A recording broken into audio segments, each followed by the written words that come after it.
நாமத்துக்கு மகிமை உண்டாகட்டும். கர்த்தர் நல்லவர். இந்த ஞாயிறு ஆராதனையிலே The Doctrines of Jesus Christ, இயேசு கிறிஸ்துவினுடைய உபதேசங்கள். ஆண்டவர் இயேசு கிறிஸ்து இந்த உலகத்தில் நமக்கு சொல்லிட்டு போன ஒரு காரியம் என்னன்னா, சர்வ சிருஷ்டிக்கும் சுவிசேஷத்தை பிரசங்கித்து, சகல ஜாதிக்கும் சுவிசேஷத்தை பிரசங்கித்து, பிதா குமாரன் பரிசுத்த ஆவியின் நாமத்தினாலே அவர்களுக்கு ஞானஸ்நானம் கொடுத்து, நான் உங்களுக்கு கட்டளையிட்ட யாவையும் அவர்கள் கை கொள்ளும்படி அவர்களுக்கு உபதேசம் பண்ணுங்கள். ஞானஸ்நானத்தோடு எதுவும் முடிந்து விடவில்லை. ஞானஸ்நானத்துக்கு பிறகு உபதேசம் என்ற ஒன்றை ஜனங்களுக்கு தொடர்ந்து செய்ய வேண்டும் என்பதை ஆண்டவர் சொல்லுகிறார். எனவே உபதேசம் என்பது மிக முக்கியமானது. பிரசங்கம் வேற, உபதேசம் என்பது வேற. நான் ஏற்கனவே இதெல்லாம் சொல்லியிருக்கிறேன். பிரசங்கம் கர்த்தர் எப்படிப்பட்டவர் என்பதை சார்ந்ததாக இருக்கிறது. உபதேசம் என்பது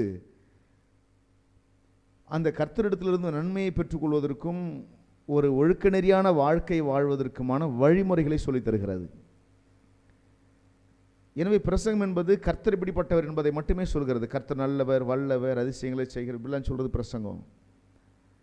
உபதேசம்னு சொன்னால் அந்த வல்லமையுள்ள தேவனை எப்படி நம்முடைய வாழ்க்கையில் அற்புதங்களை செய்கிறவராய் மாற்றுவது, அப்படிப்பட்ட தேவனிடமிருந்து எப்படி அற்புதங்களை பெற்றுக்கொள்வது என்கிற காரியத்தை சொல்லி தருவதற்கு பேர் தான் உபதேசம்.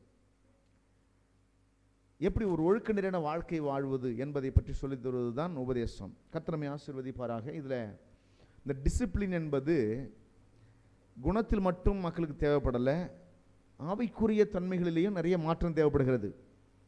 குணத்திலையும் நிறைய மாற்றம் தேவைப்படுது. பாருங்கள், குணத்திலையும் அதுக்குன்னு இஷ்டம் போல ரட்சிக்கப்பட்ட பிறகும் கூட ஒரு துன்மார்க்கனாகவே இருப்பதை கர்த்தர் விரும்புறது கிடையாது.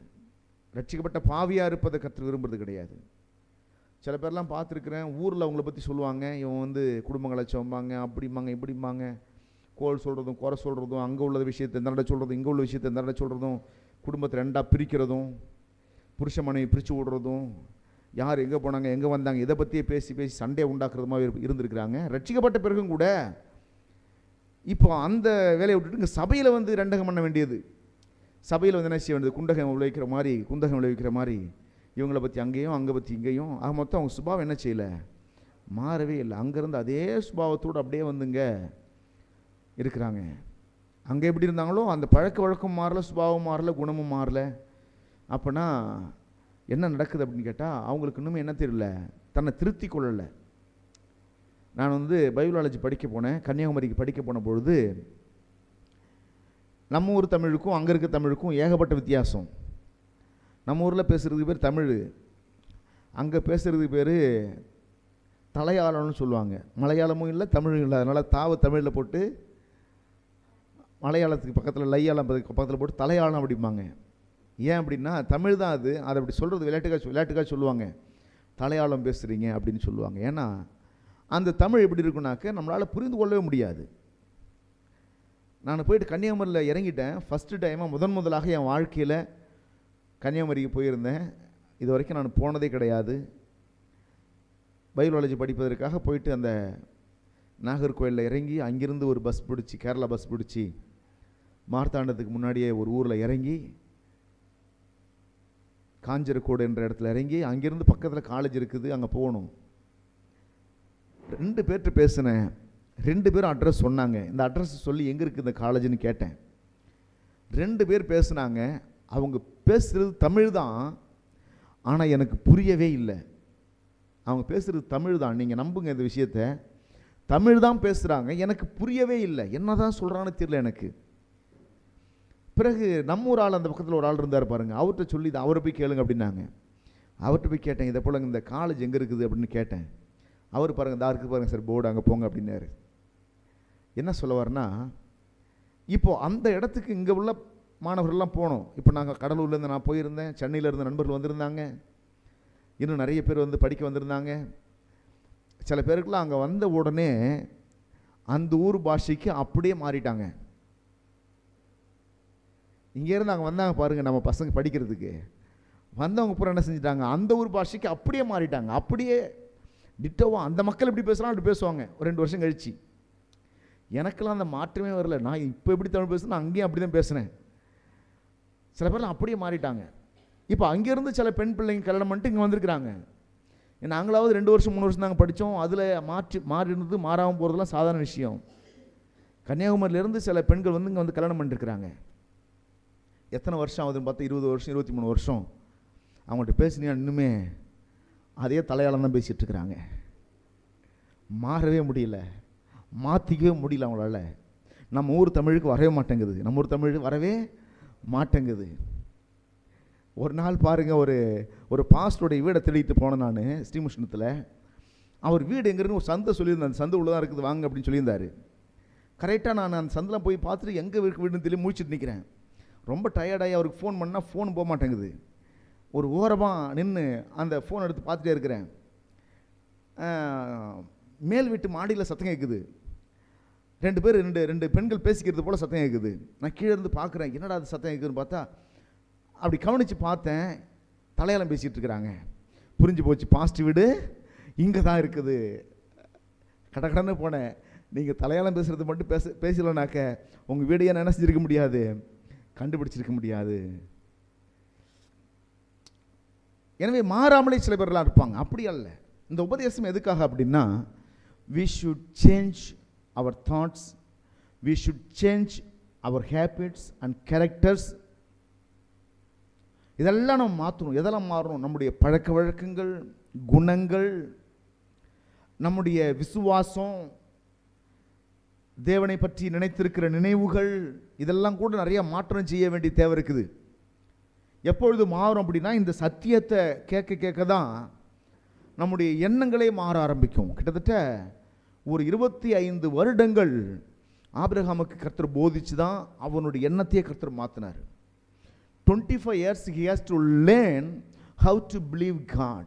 தேவனை எப்படி விசுவாசிப்பது என்பதை அறிந்து கொள்ள கிட்டத்தட்ட 25 ஆண்டுகள் ஆபிரகாம் ஆண்டவரிடத்தில் படிக்க வேண்டிய ஒரு தேவை இருந்துச்சு.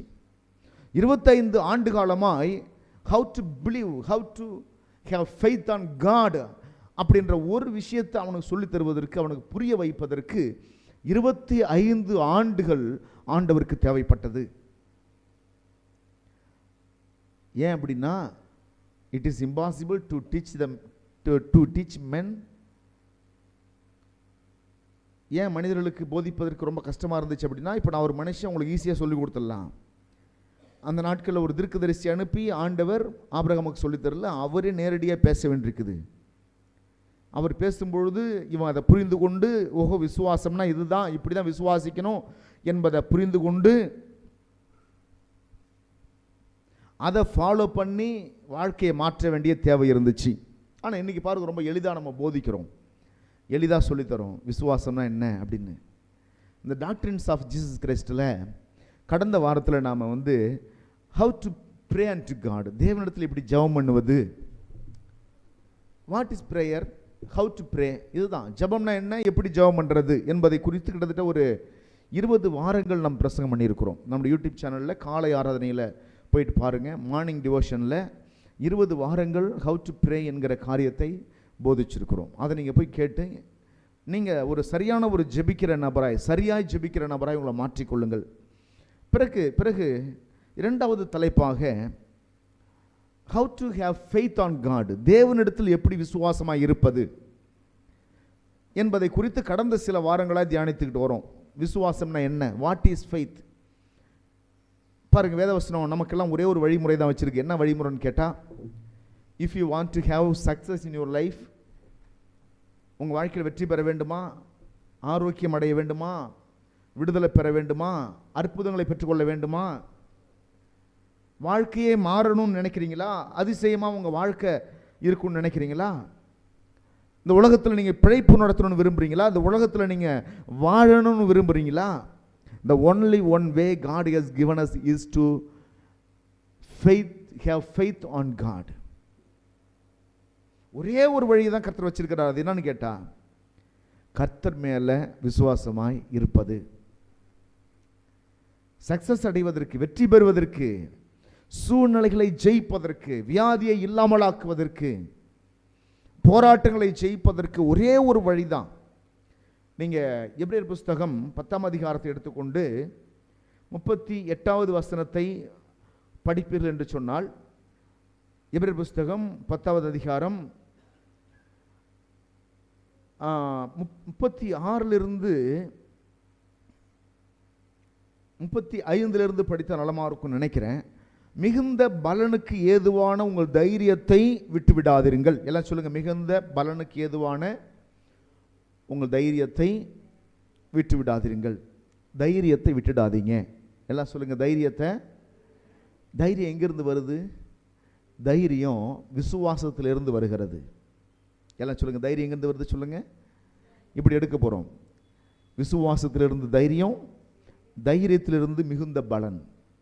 எல்லாம் சொல்லுங்க, விசுவாசம், தைரியம், மிகுந்த பலன். மிகுந்த பலன் எப்பொழுது கிடைக்குது? மிகுந்த பலன் கிடைப்பது. இப்போ நம்மளாம் நிறைய பிரயாசப்படுறோம், பலன் கிடைச்சதா? வாழ்க்கையில் நிறைய உழைக்கிறோம், பலன் கிடைச்சதா? நிறைய பிரயாசப்பட்டு பலன் கிடைத்ததா? நிறைய ஞானத்தை பயன்படுத்துகிறோம், அறிவை பயன்படுத்துகிறோம், புத்தியை பயன்படுத்துகிறோம், திறமையை பயன்படுத்துகிறோம், எல்லா முதலீடையும் போடுறோம், உழைப்பை முதலீடாய் போடுகிறோம். பலன் எவ்வளவு கிடைச்சது? ஈசாக்கு முதலீடை போட்டான், 100 மடங்கு பலன் அடைந்தான் அப்படின்னு இருக்குது. 100 மடங்கு பலன் அடைந்தான். பாருங்க, அவனுடைய அறுவடையில், அவனுடைய ஹார்வெஸ்டில் கர்த்தர் கொடுத்த ஆசீர்வாதம் எவ்வளவுன்னா 100 மடங்கு, 100-fold blessing, 100-fold blessing.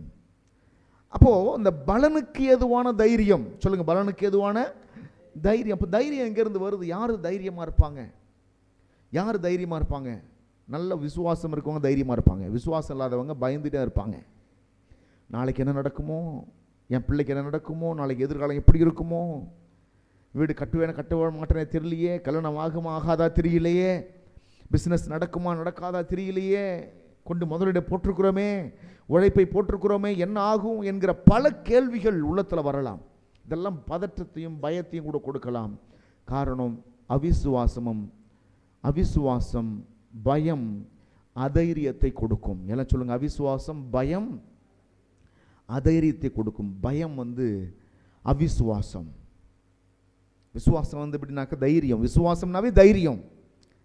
விசுவாசம் வந்துச்சா தைரியமா இருப்பாங்க. என்ன மாதிரி தைரியம் ஒரு விசுவாசம் உள்ள மனுஷனுக்குன்னு கேட்டா, இந்த பக்கம் 1000 பேர் வந்தாலும் பயமே இல்லை, 10000 பேர் வந்தாலும், சிங்கத்தின் மேல நடந்தாலும், விரியன் பாம்பின் மேல நடந்தாலும், பகலில் பறக்க அம்புக்கு பயமே இல்லை, இருளில் நடமாடும் கொள்ளை நோய்க்கு பயமே இல்லை. ஏன் அப்படின்னா, நம்மளை தப்பு வைக்கிற கர்த்தர் கூட இருக்கிறாரு. The Lord who keeps us safe is remaining with us, is being with us. எப்படிப்பட்ட தேவனை நம்முடையவர்களாக இருக்கிறோம்? மரண இருளின் பள்ளத்தாக்குள் நடந்தா கூட பொல்லாப்பு நேரிடாது என்ற ஒரு தைரியம் இருக்கும் பொழுது, விசுவாசம் இருக்கும் பொழுது பயப்படாமல் நடந்து செல்வோம். எப்பொழுது தைரியம் வரும் தெரியுமா? தேவரீர் என்னோடு கூட இருக்கிறீர், இந்த அறிவு வரணும். பாருங்க, நிறைய பேருக்கு என்ன பிரச்சனை கேட்டா, தன்னை சுற்றி இருக்கிற எல்லா பிரச்சனையும் தெரியும் உங்களுக்கு, ஆனா தான் கூட இருக்கிற தேவனை பத்தி ஒண்ணுமே தெரியாது. எதிரி எவ்வளவு பெரிய பலவான்னு தெரியும், தன் கூட இருக்கிற தேவனுடைய பலம் எவ்வளவு தெரியாது. 1000 பேரா 10000 பேரான்னு எண்ணி கணக்கு போட்டலாம் சொல்ல தெரியும். தான் கூட இருக்கிற தேவன் அந்த 1000 பேர் 10000 பேரை காட்டிலும் பெரியவர் என்று தெரியாது. தேவைகள் எவ்வளவு இருக்குன்னு தெரியும், அந்த தேவைகளை ஒரு நிமிஷத்தில் மாற்றக்கூடிய தேவன் நம்மோடு கூட இருக்கிறாருன்னு தெரியாது. ஆமென். 5000 பேருக்கு வனாந்தரத்தில் உணவளிப்பதெல்லாம் சாதாரண ஒரு காரியமா? ஒரு 5 பேருக்கு ஒரு மாதத்தில் உணவளிக்க முடியல, ஒரு 5 பேருக்கு ஒரு நாள் உணவு கொடுக்க முடியல, ஆனால் 5000 பேருக்கு கர்த்தர் உணவளித்தாராம். அது வனாந்தரமான இடத்துல. தேவை எவ்வளவு வேணாலும் பெருசாக இருக்கலாம், நீங்கள் போகிற பாதை எவ்வளவு வேணாலும் பெருசாக இருக்கலாம், மோசமானதாக இருக்கலாம், அது ஆபத்து நிறைந்த பாதையாக இருக்கலாம், அல்லது உங்களுக்கு வந்திருக்கிற வியாதி எவ்வளவு வேண்டுமானாலும் பெரிய வியாதியாக இருக்கலாம். டாக்டரே கூட இந்த வியாதி பெரிய வியாதி, இதெல்லாம் சாத்தியமில்லைன்னு கூட சொல்லலாம். ஆனால் ஒரு விஷயத்தை நீங்கள் புரிந்து கொள்ளுங்கள், உங்களோடு கூட இருக்கிற தேவன் அவர் வல்லமையுள்ள தேவனாக இருக்கிறார். எப்பொழுது தைரியம் வரும் அப்படின்னா, விசுவாசம் வரும்பொழுதுதான் தைரியம் வரும். சரி, தைரியம் வந்தால் என்ன நடக்கும் அப்படின்னா, அவங்க எதுக்கும் பயப்பட மாட்டாங்க,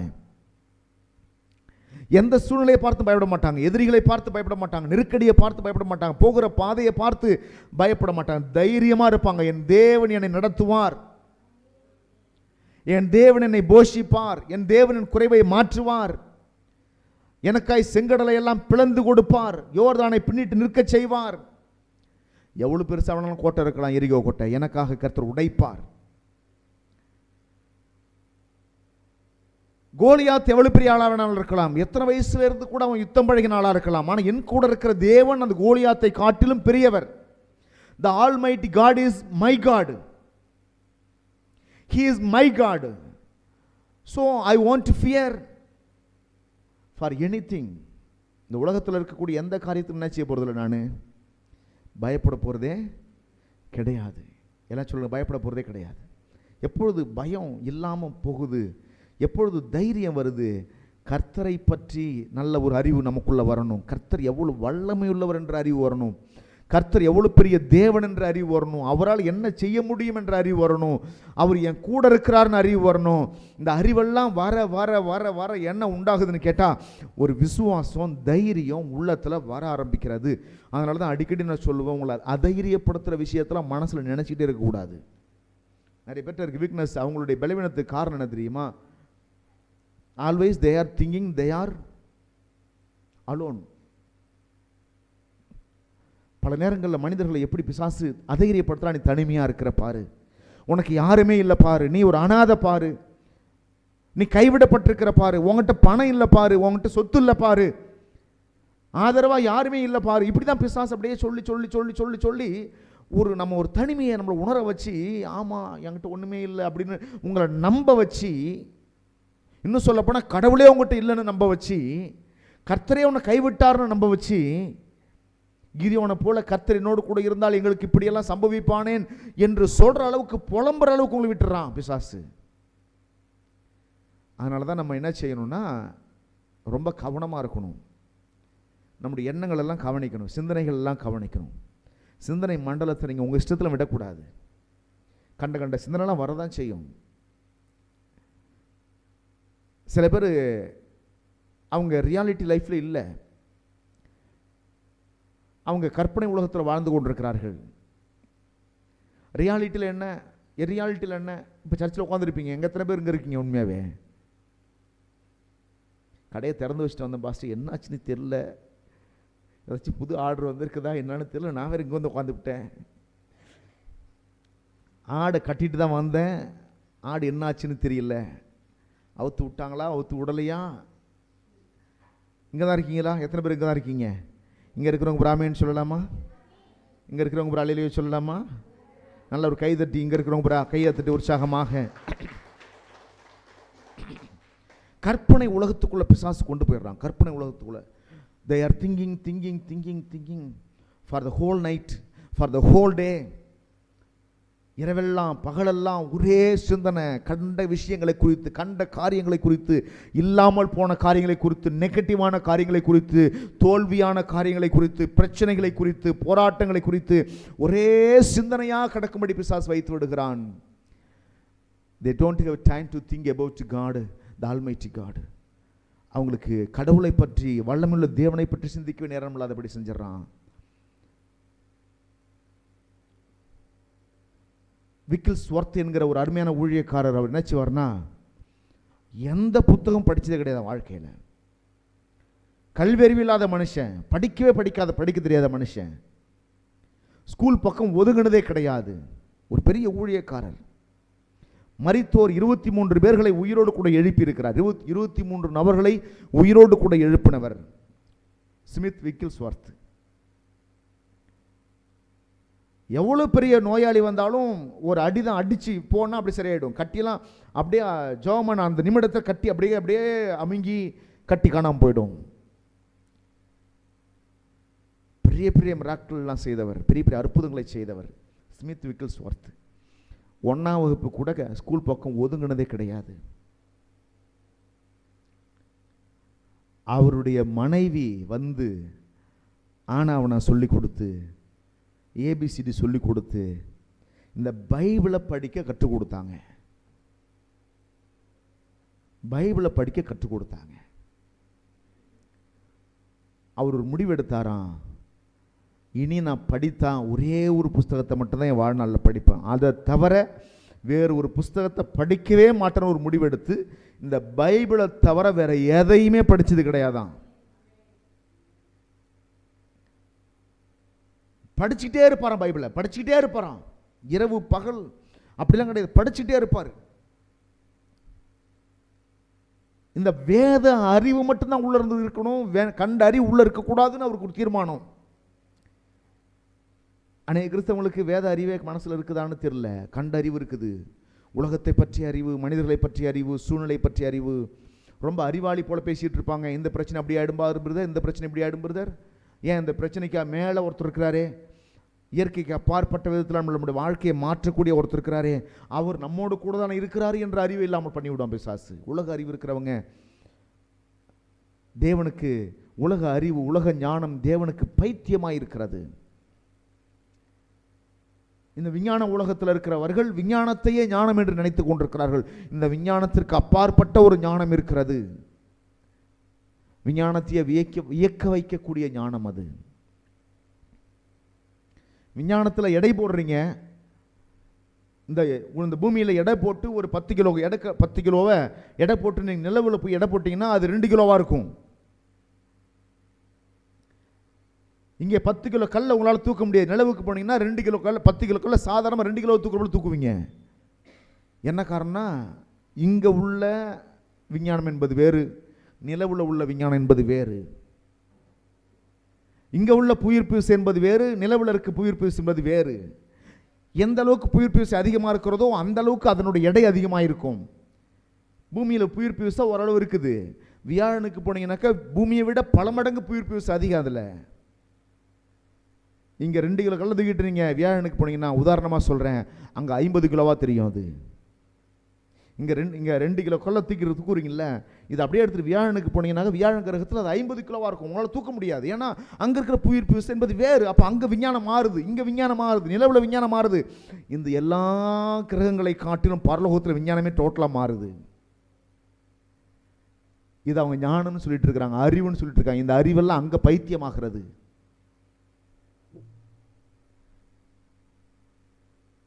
எனவே இந்த உலக அறிவு உடையவர்கள் அவங்க கர்த்தரை நம்புறதே கிடையாது. உலக ஞானம் இருக்கிறவங்க கர்த்தரை நம்புறதே கிடையாது. ஏன்னா அவங்க கடவுளுக்கு விரோதமாக இருக்க ஆரம்பிக்கிறாங்க, கடவுளை நம்ப மறுக்கிறார்கள். ஏன் நம்ப மறுக்கிறாங்கன்னா, உலக ஞானம், உலக அறிவு. அவங்க நினைக்கிறாங்க இந்த அறிவு தான் நிரந்தரம், இந்த அறிவு தான், ஞானம் தான் நிரந்தரம். இல்லை, இந்த ஞானம் நிரந்தரமானது கிடையாது. ஆமென் சொல்லலாமா? வேதவசனம் சொல்லுகிறது, அது மிகுந்த பலனுக்கு ஏதுவான உங்கள் தைரியம். எல்லாம் சொல்லுங்க, மிகுந்த பலனுக்கு ஏதுவான உங்கள் தைரியத்தை விட்டு விடாதிருங்கள். தைரியம் விடாமல் இருக்கணும்னு சொன்னா விசுவாசம் விடாமல் இருக்கணும். விசுவாசத்தை விடாமல் இருக்கணும்னு சொன்னா தேவனை பற்றிய அறிவை விடாமல் இருக்க வேண்டும். தைரியம் போகக்கூடாது. தைரியமாக நீங்கள் இருக்கணும்னு சொன்னால் விசுவாசமாக இருக்கணும். விசுவாசமாக இருக்கணும்னா என்ன இருக்கணும்னு கேட்டால், பாருங்க, தேவனை பற்றிய நல்ல அறிவினால் இருதயத்தை நிரப்பணும். கர்த்தர் நல்லவர், கர்த்தர் வல்லவர், அவர் என்னோடு கூட இருக்கிறார், என்னை கைவிட மாட்டார் என்ற அறிவினால் நிரப்ப வேண்டும். அவர் சொல்றாரு 36வது வசனத்தில், தேவனுடைய சித்தத்தின்படி செய்து வாக்குதத்தம் பண்ணப்பட்டதை பெறும்படி பொறுமை உங்களுக்கு வேண்டியதாயிருக்கிறது. அப்படி சொல்லிட்டு அதுக்கப்புறம் சொல்றாரு, வருகிறவர் இன்னும் கொஞ்ச காலத்திலே வருவார், தாமதம். இயேசு கிறிஸ்து வந்துட்டாருன்னா இங்கே இருக்கிற பிரச்சனையெல்லாம் ஒன்றுமே கிடையாது. வர வரைக்கும் தான் வியாதியோடு போராட்டமே, வர வரைக்கும் தான் வறுமையோடு போராட்டமே, வர வரைக்கும் தான் மரணத்தோடு போராட்டமே, வர வரைக்கும் தான் பிரச்சனைகளோடு போராட்டமே. இயேசு கிறிஸ்து வந்துட்டாருன்னா இந்த போராட்டம் எல்லாம் முடிஞ்சு போயிடும். அதுக்கப்புறம் வியாதின்னு உனக்கு இல்லை, எனக்கு இருக்காது. அதனால் அதுக்கு நான் ஜெபம் பண்ண வேண்டிய தேவையும் இருக்காது, விசுவாசத்தை வைக்க வேண்டிய தேவையும் இருக்காது. இயேசு கிறிஸ்து வந்துட்டாருன்னா எனக்கு தேவனே ஒன்று இருக்காது. எனவே அதுக்கான கஷ்டப்பட வேண்டிய அவசியமும் இருக்காது. அதுக்காக நான் விசுவாசத்தை காண்பிக்க வேண்டிய தேவையும் இருக்காது. அவர் வந்துட்டா எல்லாம் முடிஞ்சு விடும். இப்போ நம்மளாம் எதுக்கு எதிர்பார்த்துட்டு இருக்கிறோன்னு சொன்னால், இந்த பூமியில் விசுவாசம் வைத்து கொண்டே இருக்க வேண்டிய. விசுவாசங்கிறது என்னன்னு தெரியுமா? விசுவாசங்கிறது என்னன்னா, நான் ஏற்கனவே இதெல்லாம் போதிச்சிருக்கிறேன். எத்தனை பேர் ஞாபகம் இருக்குன்னு தெரியல. விசுவாசங்கிறது நீச்சல் அடிப்பது. We have to swim in the water until we are there. தண்ணியில் இருக்கிற வரையில் என்ன செய்யணும்? நம்ம அப்படியே நீச்சல் அடிச்சுக்கிட்டே இருக்கணும். கைகள் லைட்டாக செய்யணும். நீச்சல் பழகும்பொழுது பார்த்துருக்கீங்களா? முத நீச்சல் அடிக்கும்போது எவ்வளோ வேகமாக நீச்சல் அடிச்சிங்க? எத்தனை பேர் நீச்சல் தெரியும் இருக்கிறவங்களுக்கு? கையை தூக்கும் பார்ப்போம். நீச்சல் தெரிஞ்சவங்க கையை தூக்குங்க. நீச்சல் தெரியுன்றவங்க கையை தூக்குங்க. Very good. முத நீச்சல் கற்றுக்கிட்டீங்களே, இப்போ உங்களை நீந்த விட்டு என்ன செய்வீங்க? போட்டு பட்ட பட்ட படம் நடிப்பீங்களா? போட்டுக்கிட்டு என்ன செய்வீங்க? அப்படி போட்டால் அப்படி மெதுவாக அடிப்பீங்க, அப்படி நிற்பீங்க மேலேயே. ஆனால் முத நீச்சல் கற்றுக்கிட்டு என்ன செஞ்சீங்க? போட்டுக்கிட்டு பட்ட பட்ட பட்ட பட்டன்னு அடிச்சுக்கிட்டு பயமும் பதற்றமும் கவலையும் நிறைஞ்சு ஒரே முழுகிடுவோமோ, தண்ணி குடிச்சிடுவோமோ, என்ன ஆகிடுமோ, ஏதாயிடுவோன்ட்டு என்ன செய்வோம்? பயத்தில் என்ன செய்ய வேண்டியது? போட்டுக்கிட்டு பட்ட பட்ட பட்டன் கையும் காலையும் புதைச்சிட்டு கிடப்போம். அப்புறம் நாளாக கை கால் உதைக்கலாம், கொஞ்சம் மெதுவாக மாறும், கொஞ்சம் நாளாக மெதுவாக மாறும். பிறகு நமக்கு தெரியும் இந்த தண்ணி எப்படி மேனேஜ் பண்ணுவது, இந்த தண்ணிக்கு எந்த அளவுக்கு நாம் கையங்காலையும் உதைச்சா போதுமானது என்பது நாளாவது தெரியும். அப்புறம் ஃபஸ்ட்டு டைமில் போட்டுட்டு இப்படி உதைச்சப்பெல்லாம் உதைக்க மாட்டோம். அப்புறம் என்ன செய்வோம்? மெதுவாக அப்படி லைட்டாக அப்படி அசைப்போம், அப்படி என்ன செய்வோம்? அப்படியே மிதந்துக்கிட்டே இருப்போம். விசுவாசங்கிறது அப்படி தான். சில பேருக்கு தெரியாது, போட்டு கடன்னு அடிச்சு கிடப்போம், எல்லாம் பண்ணுவாங்க, அப்புறம் சோர்ந்து போயிடுவாங்க. டயர்டாக முடியல பாஸ்ட்டு, கையெல்லாம் வலிக்குது, காலெல்லாம் வலிக்குது, விசுவாசத்தை பேசி எனக்கு முடியல, ஒன்றுமே நடக்கலை பாஸ்ட். நிறைய விசுவாசம் பேசுகிறேன், நிறைய ஜெபம் பண்ணுறேன், நிறைய அது பண்ணுறேன் இது பண்ணுறாங்க, ஒன்றுமே நடக்கலை பாஸ்ட்டும்பாங்க. ஏன்னா சோர்ந்து போயிடுவாங்க, அவங்களுக்கு தெரியல how to have faith, how to believe God. எப்படி தேவனை நம்புறது, எப்படி நீச்சல் அடிப்பது, எப்படி அந்த தண்ணிக்கு மேலே அப்படியே மிதந்துக்கிட்டே இருக்கிறது அவங்களுக்கு தெரியல. ஆனால் பக்குவம் வர வர வர வர வர என்ன நடக்குதுன்னு கேட்டால், ஃபஸ்ட்டு வாய்க்காலில் நீச்சல் அடித்தவங்க, அப்புறம் ஆற்றுல நீச்சல் அடித்தவங்க, இப்போ கடலை விட்டால் கூட ஓரளவு மேனேஜ் பண்ணிட்டு வந்துடுவாங்க. கடலில் நீச்சல் பழகினவங்களுக்கு ஆறு கம்மாயெல்லாம் ஒன்றுமே கிடையாது, சாதாரணமாக அதெல்லாம் கடந்து வந்துடுவாங்க. பெரிய பெரிய பிரச்சனையெல்லாம் விசுவாசத்தில் ஜெயித்தவங்களுக்கு சின்ன சின்ன பிரச்சனைலாம் பெருசாக தெரியவே தெரியாது. தாவீது சொல்கிறான், நான் சிங்கத்தோடு போராடி சிங்கத்தை அடித்து கொண்டேன். சிங்கம் என் மேலே பாஞ்ச போது நான் அது தாடியை பிடித்து அதை அடித்து கொன்று போட்டேன். என் ஆட்டை கவிட்டு போயிடுச்சு, போனா போதுன்னு விடலை, நான் இறங்கி ஓடுனேன், வேகமாக ஓடுனேன், என் ஆட்டை காப்பாற்ற ஓடுனேன், அது வேகமாக என் ஆட்டை எடுத்துட்டு ஓடிச்சு, நான் விடலை, பின்னாடியே போய் சிங்கத்தை அடித்தேன், சிங்கம் என் மேலே பாஞ்சு என்ன கொள்ள வந்துச்சு, அதன் தாடியை பிடிச்சி நான் அடித்து அதை கொன்று போட்டேன். இந்த எக்ஸ்பீரியன்ஸு தாவீதுக்கு இருந்ததுனால கோலியாத்தை பார்த்துலாம் அவனுக்கு பெரிய பயமே இல்லை. கோலியாத்தை பார்த்து சொல்கிறான், அட இவன் அவனை போல ஒரு ஆள், இவனாம் ஒரு பெரிய ஆளா, நான் சிங்கத்தையே பார்த்துட்டு வந்தாள், என் தேவன் சிங்கத்தினுடைய கைக்கு தப்புவித்தவர், இவனை ஏமாத்திரம்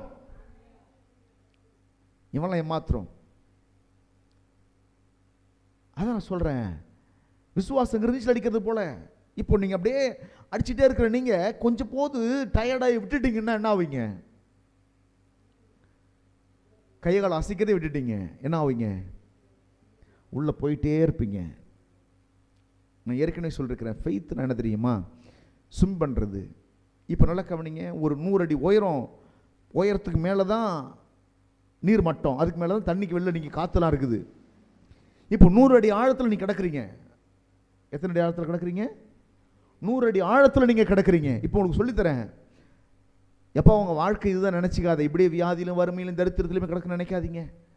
நீ நீச்சல் அடித்தா மேலே வானன்னு ஒன்று இருக்குது, காற்று மண்டலம் இருக்குது, அதை நீ பார்க்கலாம். எப்போ தெரியுமா? நான் சொல்கிறத மட்டும் விடாமல் செய். என்ன செய்யணும்?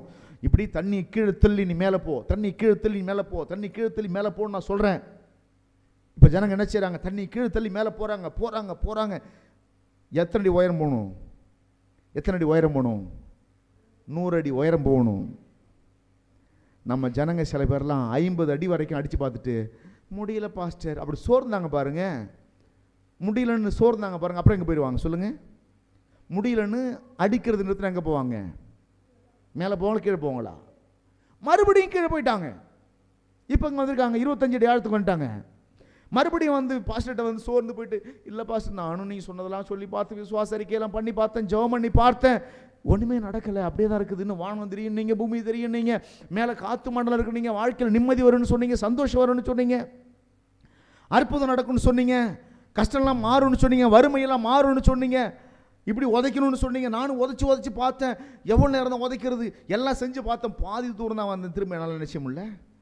எனக்கு அப்படி நீங்கள் சொல்கிற உலகம்லாம் இருக்கிறது போல் நம்பிக்கை எனக்கு கிடையாது. எனக்கு நீங்கள் சொல்கிறீங்க தண்ணிக்கு மேலே ஒரு உலகம் இருக்குன்னு சொல்கிறீங்க, என்னால் அதை நம்பவும் முடியல. ஏன்னா நான் அதை பார்த்ததே கிடையாது. நீங்க சொல்றீங்க கீழே தண்ணி தள்ளி மேலே உதச்சிட்டு போனாக்க மேலே அதை பார்க்கலான்னு சொல்றீங்க. நானும் உதச்சி தான் வந்தேன் பாஸ்டர், ஆனால் எனக்கு தெரியலையே நீங்க சொல்ற உலகத்தை நான் எப்படி ஏற்றுக்கொள்வது, நீங்க சொல்ற நல்ல வாழ்க்கை எப்படி நான் விசுவாசிப்பது. நல்ல வாழ்க்கை இருக்குன்னு சொல்றீங்க, நல்ல எதிர்காலம் இருக்குன்னு சொல்றீங்க, நல்ல மகிழ்ச்சியான வாழ்க்கை இருக்குன்னு சொல்றீங்க, ஆனால் எனக்கு அது கண்ணுக்கு தெரியலையே. இவ்வளோ நாள் பிரயாசப்பட்டேன். இப்போதான் சொல்றாரு, பொறுமையானது உங்களுக்கு வேண்டியதாக இருக்கிறது. எல்லாம் சொல்லுங்க, பொறுமையானது அப்படின்னு அர்த்தம் என்ன? ஒரு காரியத்தை செய்தீங்கன்னாக்க தொடர்ந்து செஞ்சுக்கிட்டே இருக்கணும். அவசரப்பட்டு வேணாம் போ, இயேசு வேணாம், ஒன்று வேணாம், ஜெபம் பண்ணது வேணாம், போதும், கர்த்தரை தேடினதெல்லாம் போதும், ஆராதிச்சதெல்லாம் போதும், ஒன்றுமே நடக்கலன்னு போயிடக்கூடாதுன்றாரு. நீச்சல் அடிக்கிறத நிறுத்திடவே கூடாது. இப்போ மறுபடியும் வராங்க, சோர்ந்து போன நிலைமையில சபைக்கு ஜனங்க வராங்க, இங்கே ஒரு பிரசங்கத்தை கேட்குறாங்க. இல்லை வாழ்க்கை மாறும், நிச்சயமாக நான் தேவன் என்னை ஆசீர்வதிப்பார், என் வியாதி படுக்கையை மாற்றுவார் என்று நான் போதிக்கும் பொழுது என்ன உண்டாகுது? விசுவாசம் வருது. இப்போ நீச்சல் அடிக்க ஆரம்பிக்கிறாங்க. ஆண்டவர் நீங்கள் செய்வீங்க, ஆண்டவர் நிச்சயமாக செய்வீங்க, நிச்சயமாக செய்வீங்க, நிச்சயமாக வாழ்க்கை மாறும். கை தண்ணி கீழே தள்ளுறாங்க, பிரச்சனையை கீழே தள்ளுறாங்க, மேலே போயிட்டே இருக்காங்க, மேலே போயிட்டே இருக்காங்க, மேலே போயிட்டே இருக்காங்க. 90 அடி போயிட்டாங்க. வீட்டுக்கு போன உடனே அங்கே இருக்கிற நெருக்கடியை பார்க்குறாங்க, கஷ்டத்தை பார்க்குறாங்க, பிரச்சனையை பார்க்குறாங்க, போராட்டத்தை பார்க்குறாங்க. ஆமாம் போ, நானும் விசுவாசமாக இருந்து என்ன தான் பண்ணது, ஒன்றுமே நடக்கலை, அப்படியே விட்டுறாங்க. விசுவாசம் பேசுகிறதே விட்டுறாங்க, விசுவாசம் இருக்கிறதே விட்டுறாங்க, தேவனை பற்றி எண்ணங்களையே விட்டுறாங்க, பிரச்சனையை சிந்திக்க ஆரம்பிக்கிறாங்க. தண்ணியை குடிக்கிறது போல நீச்சல் அடிக்கிறாள், தண்ணியை குடிச்சானாகும், வயிற்று இருக்கிறது தான் போகணும். தண்ணியை குடிக்கிறது போல நம்ம மக்கள் என்ன செய்கிறாங்க? அவிசுவாச எண்ணங்களை உள்ளத்தில் வைக்கிறாங்க, பிரச்சனைகள் உள்ளத்தில் வைக்கிறாங்க, மன கஷ்டங்கள் உள்ளத்தில் வைக்கிறாங்க. வைக்க என்ன ஆகுது? மறுபடியும் கீழே வராங்க. 90 அடி வரைக்கும் போயாச்சு. இன்னும் 10 அடி நின்றுருந்தா வாழ்க்கையில் ஒரு பெரிய மாற்றமே வந்திருக்கும், அற்புதம் நடந்திருக்கும், வாழ்க்கையே செழிப்பாய் மாறி இருக்கும், வியாதி மாறி இருக்கும், கஷ்டங்கள் மாறி இருக்கும். அந்த கடைசி எல்லையில் வந்துட்டு இன்னும் கொஞ்சம் தூரம் தான்ப்பா. இப்போ மறுபடியும் அப்படியே டவுனாக வராங்க, கீழே போயிட்டாங்க. மறுபடியும் சொல்லி தர வேண்டியதாக இருக்குது. இல்லை, நீ நீச்சல் அடி, விசுவாசமாயிரு, கர்த்தரை நம்பிப்பார், கர்த்தரை நம்புகிறவனோ செழிப்பான் என்று வசனம் சொல்கிறது. நீ கர்த்தரை நம்பிப்பார், உன் வாழ்க்கையில் செழிப்பு வரும். நீயும் கடன் வாங்காமல் கடன் கொடுப்பாய். இதெல்லாம் பிரசங்கத்தெல்லாம் கேட்க மறுபடியும் நீச்சல் அடிக்கிறாங்க, ட்ரை பண்ணுறாங்க. அப்படியெல்லாம் வாழ்க்கையில் மேலே வந்த ஆள் தான் நான், நீங்கள் எல்லாம். என் வாழ்க்கை ஒன்றும் அப்படியே ராஜ குடும்பத்தில் பிறந்து ராஜ குடும்பத்திலேயே வாழ்ந்து மேலே வந்து நிற்கல. நான் ஒன்றுமே இல்லாத நிர்கதியற்ற நிலைமையில் வந்து தான் இன்னைக்கு எதனால மேலே வந்திருக்கிறோம்? விசுவாசத்தினால. By faith we are living with wealth, health and prosperity. நல்ல ஒரு செழுமையான வாழ்க்கையும், வெற்றியான வாழ்க்கையும், ஆரோக்கியமான வாழ்க்கையும், பொருளாதார செழிப்புள்ள வாழ்க்கையும், ராஜ குடும்பத்தில் பிறந்து அப்படியே ராஜா போல வாழல. நான் எங்கேருந்து வந்திருக்கிறேன்? 100 அடிக்கு கீழே கடந்துச்சு வாழ்க்கை. ஆவியானவர் இந்த சத்தியத்தை வெளிப்படுத்துகிற பொழுது எங்கே இருந்துச்சு? 100 அடி கீழே கடந்துச்சு. விசுவாசத்தை கற்றுக் கொடுக்கும்போது எங்கே இருந்துச்சு வாழ்க்கை? 100 அடி கீழே கடந்துச்சு. அங்கே தான் நீச்சல் அடிக்க ஆரம்பிக்கிறேன், ட்ரை பண்ணுறேன், இந்த விசுவாசத்தை முயற்சி பண்ணுறேன், விசுவாசத்தில் போராடி பார்க்குறேன். ஒன்றும் நடந்தது போலவே தெரியல. 1 வருஷம் ஆச்சு, 2 வருஷம் ஆச்சு, 3 வருஷம் ஆச்சு, 4 வருஷம் ஆச்சு, 5 வருஷம் ஆச்சு, 6 வருஷம் ஆச்சு, ஒன்றும் நடந்தது போல தெரியல. ஆனால் அந்த விசுவாசத்தை பயிற்சி செய்கிறத, நீச்சல் அடிக்கிறத விடாமல் அடிச்சுக்கிட்டே இருந்தேன். ஒரு நாள் என் வாழ்க்கை நல்லா மாறிச்சு. இப்போல்லாம் எனக்கு இந்த சின்ன காரியத்துக்கெல்லாம் நம்புறதுலாம் ஜுஜிப் மேட்ரு, சாதாரணமாக நம்பிட்டு போயிடுவேன், விசுவாசிட்டு போயிடுவேன். ஆனால் அதை நான் ட்ரைனிங் எடுக்கிற வரைக்கும் ரொம்ப கஷ்டமாக இருந்துச்சு, நீச்சல் கற்றுக்கிற வரைக்கும் ரொம்ப கஷ்டமாக இருந்துச்சு. பிறகு இந்த உலகத்தை நான் பார்த்ததுக்கப்புறம், விசுவாசத்தில் இப்படிப்பட்ட வாழ்க்கை வாழலான்னு எனக்கு தெரிஞ்சதுக்கப்புறம், நான் அடியில் போய் கிடக்கிறத விரும்புகிறதே கிடையாது, மேலே மிதந்துக்கிட்டு இருக்கிறதையே விரும்புகிறேன். ஆமேன். இப்போ இந்த மிதந்துட்டு இருக்கிற இடத்துல இருந்து எங்கே போகணும்னு ஆசைப்பட்றேன்னா, பறக்கிற இடத்துக்கு போகணும்னு ஆசைப்பட்றேன். ஆமேன். பறந்து உலகமெல்லாம் போகணும், உலகத்தில் இருக்க எல்லா நன்மைகளையும் பார்க்கணும்.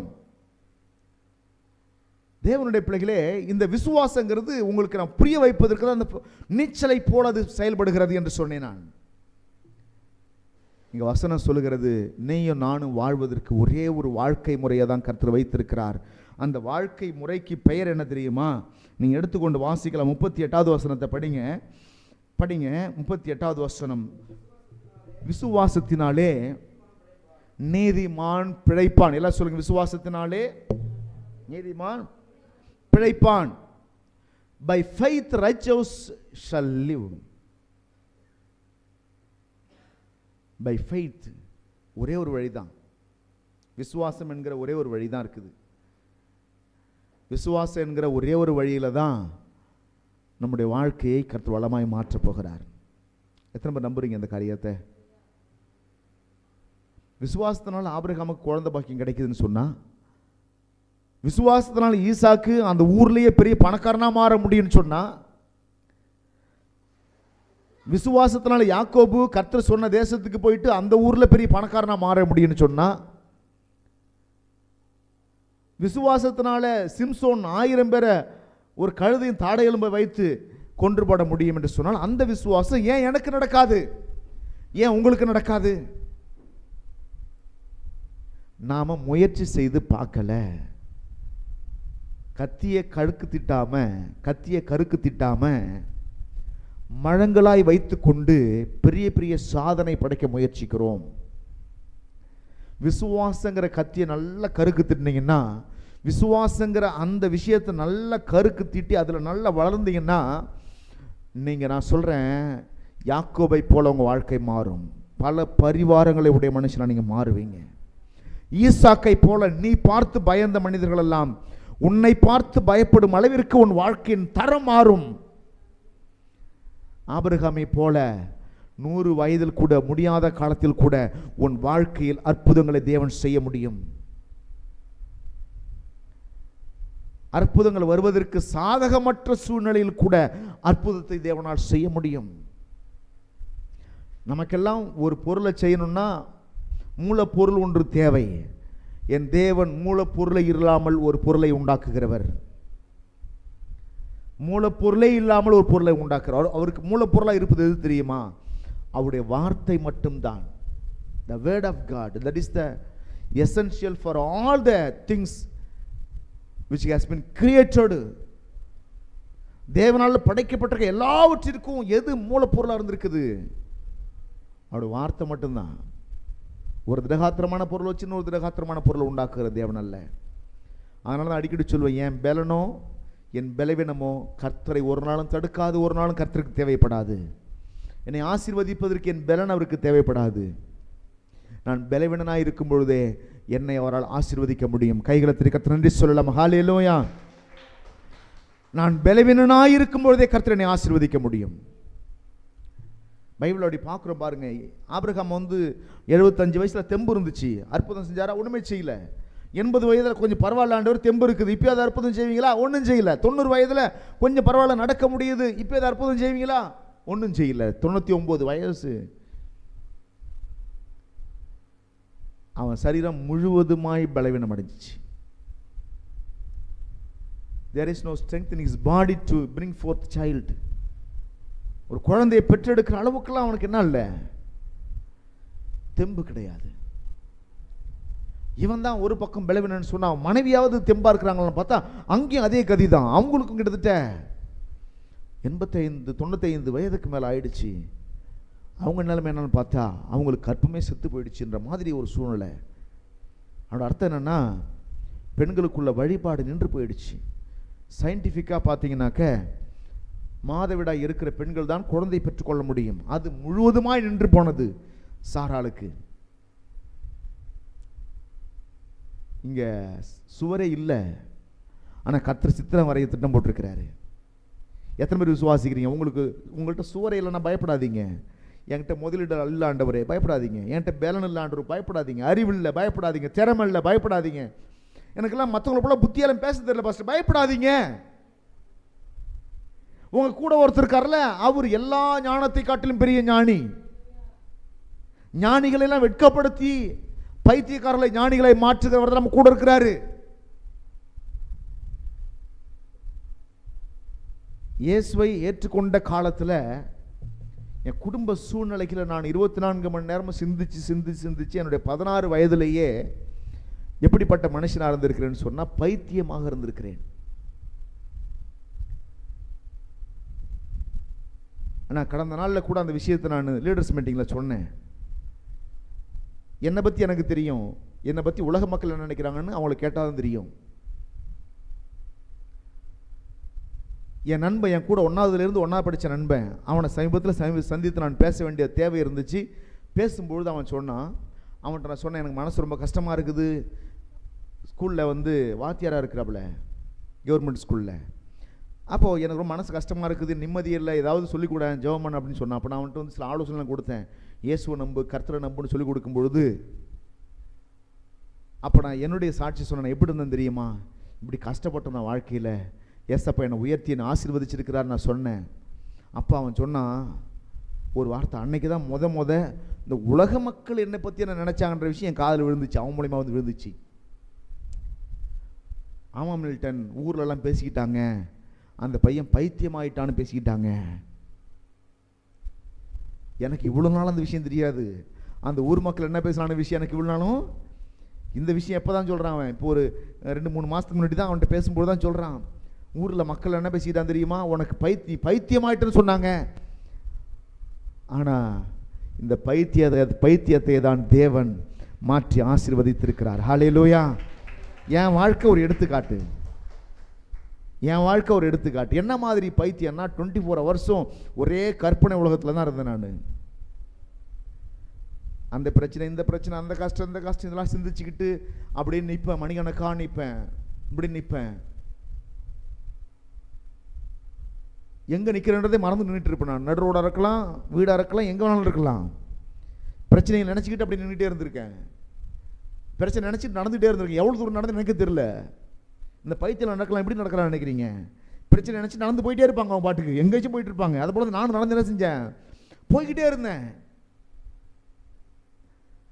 2 ஜாமானை சொல்லி கடைக்கு போய் வாங்கிட்டு வைப்பான்னாக்க, அந்த 2 ஜாமானை போயிட்டு வாங்கிட்டு வர்றதுக்கு இங்கேருந்து போயிட்டு ஒரு 100 அடி 150 அடி தான் கடை. கடைக்கிட்ட போயிட்டு நின்றுட்டு என்ன சொன்னாங்க, ஆஹா மறந்து போச்சு. ஏன் அவ்வளோ சிந்தனை, கற்பனை உலகம். அந்த இடத்துல போயிட்டு மறந்துட்டு திரும்ப வந்து என்ன சொன்னீங்கன்னு கேட்பேன். திட்டுவாங்க பாருங்க, மரமண்டை இது கூடாட ஞாபகத்தில் இல்லை அப்படி சொல்லுவாங்க. என் நண்பன் ஒருத்தன் கேட்டான், நீ அடிக்கடி மறந்துடுவி, எப்படி இவ்வளோ வசனம் பேசுகிற அப்படின்னு கேட்டான். என்ன நிறைய விஷயம் மறைதெல்லாம் இருக்குதான்ப்பா செய்யுது, ஆனால் அந்த வசனம் மட்டும் என்ன செய்யல, மறக்கலப்பா. அதுதான்ப்பா தேவ கிருபை. ஞானிகளை பைத்தியங்களை ஞானிகளாய் மாற்றுகிறவர், ஞானிகளை வெட்கப்படுத்துகிறவர். உங்களுக்கு ஒரு திறமையும் இல்லாமல் இருக்கலாங்க, எல்லாம் முடிஞ்சு போச்சுன்னு சொல்லலாம். இல்லை சாராளுக்கு குழந்தை பெற்றுக்கொள்ள எந்த தகுதியும் இல்லைன்னு சொல்லலாம். இப்படி சொல்கிறேன் பாருங்க, நீ பணக்காரனா மாற எந்த தகுதியும் இல்லை, நீ உயர்வடைய எந்த தகுதியும் உனக்கு கிடையாது, உனக்கு ஏமாற்ற தெரியல, பொய் சொல்ல தெரியல, திருட தெரியல, இப்படிலாம் சொல்கிறாங்க பாருங்க. உலகத்தில் மக்கள் என்ன நினைக்கிறாங்கன்னா, ஏமாத்தினாத வாழ்க்கையில் முன்னேற முடியும் நினைக்கிறாங்க, திருநாத வாழ்க்கையில் முன்னேற முடியும் நினைக்கிறேன். நீங்களும் கிறிஸ்தவங்க மட்டும்தான் நம்புறாங்க. கர்த்தரை நம்பி தான் வாழ்க்கையில் முன்னேற முடியும். ஆமேன். ஏமாற்றுவதன் மூலமாக அல்ல, திருடுவதன் மூலமாக அல்ல, பொய் சொல்லுவதன் மூலமாக அல்ல, அடுத்தவன் பொருள் அபகரிப்பதன் மூலமாக அல்ல, அடுத்தவன் காலை பிடிச்சி இழுத்து விட்டுட்டு மேலே போக முயற்சி பண்ணி பெரிய ஆளாக மாறுவதன் மூலமாக அல்ல, கர்த்தரை நம்புவதன் மூலமாக பெரிய ஆளாய் மாறுவது, கர்த்தரை நம்புவதன் மூலமாக செழிப்படைவது, கர்த்தரை நம்புவதன் மூலமாக வாழ்க்கையில் வெற்றி பெறுவது. இதுதான் கர்த்தர் கிறிஸ்தவ பிள்ளைகளுக்கு வைத்திருக்கிற வழிமுறை, வாழ்க்கை முறை. உங்களை சுற்றி இருக்கிற நபர்லாம் நிறைய தந்திரம் தந்திரம் தந்திரம் அப்படியே பைத்தியமாக இருக்கிறான் தந்திரத்தில். தொட்ட 90க்கும் தந்திரம் தான், தொட்ட 90க்கும் தந்திரமாக பேசுறது, தந்திரமாக செயல்படுறது, தந்திரமாக பேசி ஏமாத்திட்டு தான் நினைக்கிறது, சாதிச்சுட்டு தான் நினைக்கிறது. என்னப்பா கடைசியாக வச்சிருக்கிற? ஒன்றுமே கிடையாது. நாங்கள் ஆட்டுக்குட்டி போல தான் இருக்கிறோம், கபடு இல்லாமல் தான் இருக்கிறோம். ஆனால் எங்கள் தேவன் எங்களை உயர்த்திக்கிட்டு தான் இருக்கிறாரு. அடிக்கிறோம் பின்னாடியும் பக்கத்தில் போய் நிற்கிறோம், நல்லவன் நினச்சி நிற்கிறோம், நல்லவன் பின்னாடியும் போய் பக்கத்தில் நிற்கிறோம், நல்லவன் நினச்சி நிற்கிறோம். அடிக்கிறவன் எங்களை அடிக்க நினைக்கும் பொழுதெல்லாம் என் மெய்ப்பர் எனக்காக வந்து யுத்தம் பண்ணி எங்களை விடுவிக்கிறாரு. எங்களுக்கு தெரியல இவன் நல்லவன் இவன் கெட்டவனு தெரிய மாட்டேங்குது. எத்தனை பேர் நம்பி ஏமாந்து போயிடுறோம். நான் அப்படி பலதடவை ஏமாந்துருக்கேன் என் வாழ்க்கையில். இன்னுமே கூட என்ன ஏமாத்துற ஜனங்க இருக்குதான் செய்றாங்க. என் முன்னாடி ஒரு பேச்சு பேசுகிறாங்க, என் பின்னாடி ஒரு பேச்சு பேசுகிறாங்க. என் முன்னாடி பேசுகிறவங்க என் முன்னாடி பேசுகிற மாதிரி பின்னாடி பேசலை, பேசிட்டு ஒரு நிமிஷத்தில் இப்போ என் முன்னாடி பேசுகிறாங்க பாருங்க, இந்த பேசிட்டு இந்த இடத்த தாண்டி ஒரு 100 மீட்டர் போன உடனே ஆள் மாறிடுறாங்க, அங்கே போய் வேற மாதிரி பேசுகிறாங்க. என்னப்பா இவ்வளோ தந்திரமாப்பா, என்னப்பா அது இவ்வளோ மாய்மாலமா, இவ்வளோ புறம் பேசுகிறதா? நான் உங்களுக்கு என்ன தீமை பண்ணேன்? ஒரு தீமையும் பண்ணலையே. நான் ஏதாவது ஒரு தீமை பண்ணுறது, நீங்கள் ஒரு தீமை பண்ணால் நியாயம்னு சொல்லலாம். நான் ஒரு தீமையும் பண்ணலையே. என் மனசில் அது கேள்வி வந்துருக்கு, பல தடவை வந்துருக்கு. எப்போ நான் ஒரு தீமையும் பண்ணலையே, இப்போ உனக்கு உன்னை பற்றி யார்கிட்ட பேசியிருக்கேன் நான், நீ என்னை பற்றி பேசிகிட்டு இருக்கிற? இந்த கேள்விலாம் பல தடவை எனக்கு வந்திருக்குது. நான் எதுவுமே செய்யல, நீங்களாம் நல்லா இருக்குன்னு நான் ஆசைப்படுறேன்னு எனக்கு ரோதமே எப்படி செய்கிறீங்க, இப்படிலாம் பல கேள்வி என் மனசில் வந்திருக்குது. ஆனால் ஒரு விஷயத்தை நான் புரிந்து கொண்டேன். வெள்ளாட்டினுடைய சுபாவம், செம்மறியாட்டினுடைய சுபாவம் என்னன்னு கேட்டால், அது கபடில்லாமல் நிற்குது. சில பேர்லாம் ரொம்ப தந்திரமாகவே இருக்கிறாங்க. எப்பொழுதும் எல்லாத்தையும் என்னடா என்ன கண்டுபிடிக்கலாம், என்ன குறை சொல்லலாம், என்ன குற்றம் கண்டுபிடிக்கலாம், என்ன பேசலாம், எப்படி அவங்களுக்கு வருகிற புகழ்ச்சி எப்படி தடுக்கலாம், பெருமை எப்படி தடுக்கலாம், அந்த ஊழியத்தில் எப்படி நஷ்டம் ஏற்படுத்தலாம், எப்படி மக்களை பிரிக்கலாம், இதிலேயே கவனமாக இருக்கிறாங்க. அப்படி இருந்தும் ஊழியம் வளருதுன்னு சொன்னால் அங்கே தான் கர்த்தருடைய கிருபை இருக்குது. கையை தட்டி கர்த்தரை ஸ்தோத்திரம் பண்ணு. ஹல்லேலூயா.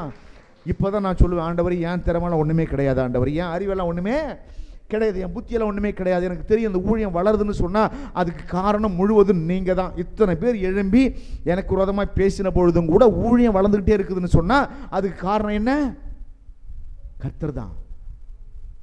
என் பலத்தை எதாவது சொல்ல முடியுமா? உங்கள் பிஸ்னஸுக்கு விரோதமாக 2 பேர் பேச என்ன செய்வீங்க பிரதர்? ரொம்ப சந்தோஷப்படுவீங்களா? அந்த பிரதர்கிட்ட வாங்காதீங்க, அந்த இலையே சரி கிடையாது, அந்த ஏமாற்றி வைக்கிறான்னு சொன்னால் எப்படி இருக்கும்? காதில் வந்து அந்த செய்தி வந்து எப்படி இருக்கும்? அது உங்கள்கிட்ட நட்பாக பேசுகிற ஆளே வந்து உங்களுக்கு விரோதமாக பக்கத்து கடை வாங்குற ஆள்கிட்டலாம் போய் சண்டை போட்டால் எப்படி இருக்கும்? அப்படி தான் இங்கே பேசுகிறாங்க. ஆனால் நான் யாரையும் போய் அப்படிலாம் பேசுனது கிடையாது. நான் நல்லா இருக்கணும்னு தான் நினைக்கிறேன். எல்லாரும் நல்லா இருக்கணும். இப்போ எதுக்காக சொல்கிறேன்னா, இப்போ நமக்கு திறமை இல்லாமல் இருக்கலாம், சாராளை போல கற்பம் செத்து போன நிலைமையில கூட இருக்கலாம், எல்லாம் முடிந்து போன நிலைமையில கூட இருக்கலாம், ஆபிரகாமை போல குழந்தை பெற்றெடுக்க தகுதியற்ற ஒரு நிலைமைக்கு உங்கள் வாழ்க்கை கடந்து போயிருக்கலாம். இனிமேலாம் வந்துட்டு வாழ்க்கையில் முன்னேற்றத்தை குறித்தும் பொருளாதார பெருக்கத்தை குறித்தும் ஆசீர்வாதத்தை குறித்தும் சிந்திக்க கூட வேண்டாம், அதெல்லாம் நடக்காது என்கிற ஒரு முடிவுக்கு கூட நீங்கள் வந்திருக்கலாம். ஆனால் இப்போ சொல்கிறார் ஆண்டவர், இந்த நிமிடத்தில் கூட, இந்த வினாடியில் கூட நீங்கள் ஒரு முடிவு எடுத்தீங்கன்னாக்க, if you believe God in the time of struggle, வாழ்க்கையினுடைய அந்த கடைசி எல்லையில் இருக்கீங்களா, கடைசி கோட்டில் நிற்கிறீங்கல்ல, எல்லாம் முடிந்து போன நிலைமையில் இருக்கீங்களா, இந்த நிமிடத்தில் கூட கொஞ்சம் முடிவெடுத்தால், கொஞ்சம் முயற்சி பண்ணினால் ஜெயிக்கலாம். வெற்றியும் தோல்வியும் எவ்வளோ தூரத்தில் அதிகமாக இருக்குது தெரியுமா? வெற்றியும் தோல்வியும் 1000 அடிக்கு தூரத்தில் அல்ல, வெற்றியும் தோல்வியும் சில சென்டிமீட்டர்லாம் இருக்குது. அந்த சென்டிமீட்டர் கடந்தீங்கன்னா வெற்றி, சென்டிமீட்டர் தான் தோல்வி. வெற்றியின் தோல்வி எங்க இருக்கு தெரியுமா? சில சென்டிமீட்டர்ல. நான் சொல்றேன், இன்னும் உத்து பார்த்தீங்கன்னா சில மில்லிமீட்டர்ல இருக்குது வெற்றியின் தோல்வியும். ஒரு சின்ன கோடு தான், அதை தாண்டிங்கன்னா வெற்றி, கோட்டுக்கு தாண்டிட்டா தோல்வி. ஓட்டப்பந்தய வீரர் ஓடுறாங்கல்ல, ஓடுறாங்க, வேகமாக ஓடுறாங்க. இத்தனை ஒரு 1000 அடி ஓடி வந்திருக்கலாம், 1000 மீட்டர் ஓடி வந்திருக்கலாம், அதெல்லாம் பெரிய விஷயம் இல்லை. அந்த கடைசி நிமிடம் இருக்கு பாரு, அந்த கோடை தொடர நிமிடம் இருக்கு பாரு, அந்த நிமிடத்தில் ஒருவேளை கடைசி ஒரு மனுஷன் ஒரு 1000 மீட்டர் ஓட்டப்பந்தயம்னு சொன்னா 1099 மீட்டர் வரைக்கும் அவன் ஃபர்ஸ்ட் வந்துட்டே இருக்கலாம். 99வது மீட்டரில் கொஞ்சம் டயர்டாகி பின்வாங்கிட்டானா, லாஸ்ட்டில் வந்தவங்க கூட முன்னாடி போயிட்டானா அவன் தான் ஜெயிச்சவன். நீ 99 மீட்டர் முன்னாடி வந்தாலும் பெரிய விஷயம் இல்லை, கடைசி மீட்டரில் நீ என்ன செஞ்ச, அதுதான் முக்கியம். வெற்றி தோல்வி எங்க தெரியுமா இருக்கு? ஒரு சென்டிமீட்டர், ஒரு மில்லிமீட்டர். ஒரு வீடியோ ஒன்று பார்த்தேன், எந்த நிமிடத்திலும் அலட்சியம் வேண்டாம் அப்படின்னு ஒரு வீடியோ போட்டிருந்தாங்க. எந்த நிமிடத்திலும் அலட்சியம் இருக்கக்கூடாது அப்படின்னு. ஓட்டப்பந்தயம் ஓடுறாங்க, ஒருத்தர் நல்லா ஃபர்ஸ்ட் ஓடியாந்தான், வேகமாக ஓடியாந்தான், எல்லாரையும் தாண்டி முந்தி ஓடியாந்தான் பாருங்க. அவனுக்கு என்ன வந்துச்சுன்னா, நம்ம ஜெயிச்சிட்டோன்ற என்ன வந்துச்சு. இது வரைக்கும் என்ன சில கோட்டையை தொடலை, ஆனால் கோட்டு கிட்ட வந்துட்டான், very near to the place of success. வெற்றி இடத்துக்கிட்ட வந்துட்டான், அந்த கோட்டை தொடர இடத்துக்கிட்ட வந்துட்டான் பாருங்க. இதே பாருங்க, இங்கேருந்து ஒரு 1000 மீட்டர் ஓடி வந்து அந்த அந்த கேமரா இருக்க இடம் தான் அந்த கோடுனா, இந்த இடத்துக்கு வந்துட்டான். இவன் தான் ஃபர்ஸ்ட் ஓடிறான், இவன் தான் ஃபர்ஸ்ட் ஓடிறான், மற்றவங்க பின்னாடி வராங்க. இவ்வளோ தூரம் ஓடி வந்தவன் அதே ஸ்பீடோட ஓடி அந்த கோட்டை தொடாமல் என்ன செஞ்சிட்டான்னா, அப்படி வந்து இங்கே ஒரு சுலோ பண்ணி அப்படி ஜாலியாக ஜெயிச்சிட்டோன்னு உடனே நான் பாருங்க, அந்த ஒரு செகண்டில் பின்னாடி வந்தவன் சர்க்குன்னு உள்ள ஜெயிச்சிட்டான்.